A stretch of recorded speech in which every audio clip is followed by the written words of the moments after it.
Good morning, class. Today's lesson is on lies our teacher said. Class is in session.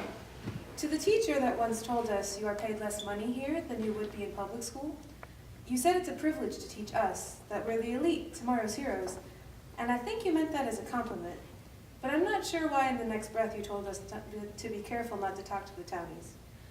One day we'll be Ivy League heroes, untouchable and wrapped up in guilt and fear and good intentions with a mission to save the world we never see beyond the gates of our school. Your elitism velcros itself to the walls, to the books, to our J. Crew sweaters. Be careful what you tell your kids. To the teacher who once said to their colleague, I can teach a bull more than I can teach these kids. "Oh, you are a D-list actor, motherfucker. See, you climb down your Ivy League mountaintop and come here ready to make a difference without even acknowledging that you and I are different. See, you use boys and girls like me, who look like me, as props to enhance your performance. When we enter your classroom set, we fade in the distance upstage while you in the center reciting lines from your How to Teach Troubled Children from Underprivileged Backgrounds monologue script. But you ain't Aaron Gruwell, and this ain't Freedom Writers." I'm afraid I'll start believing you one day. I'll believe that there's more setting me apart than where I come from. And I can't sing, but that won't stop me from harmonizing your bullshit tunes of us and them, the troubled and the motivated, and singing them to younger versions of me. And I'll be an important piece, an important gear turning round and around in a clock that's been telling the wrong time since before I was born. But we're the good guys, right? You say that what you teach will prepare us. You're right. Prepare us for your white world as soon as we step our black feet into your classroom. Hell, I'm sure assimilation and respectability were the two lessons you didn't have to make lesson plans for. Like, when you lectured us on racism, when you heard Justin say, "What up, my nigga?" because you don't use the word. But the next day, when Liana asked why we don't read books by people of color, you responded, Literature is universal, and a great book has no color. "And you don't see how that is racism?" Liberals at their finest. Like when you tell me to Tighten your belt. as if the more boxers you see on my ass means the less sense I got in my head. I get a letter from you. You tell me I can teach underprivileged kids with troubled backgrounds and make a difference, and this thing that I'm reading is so coded in buzzwords I feel like I've stuck my head in a beehive. But I don't hear the buzzing. All I hear is a promise that here is a challenge that's bigger than you are, and here's an opportunity to prove that you are worth more. So I take it. And here I am with nothing but 5 weeks of training and the guilt of having more. I walk in bright-eyed and optimistic, and everything changes. And the gates are replaced by metal detectors, and none of my students look like me, and all of a sudden I'm afraid of how little I know. Now that you have settled into our school, you tell us not to speak because you are looking to further colonize our tongues.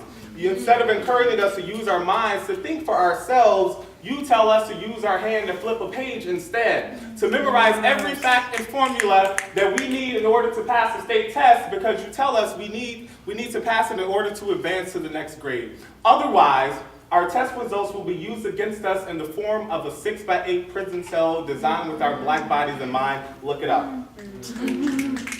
I try to teach them things they'll care about, things that apply to them, like the freeing of the slaves and the civil rights movement and Martin Luther King Jr., but their eyes are looking out the window and their heads are in the clouds and they're ignoring the heroes of our history and don't care about their own liberation.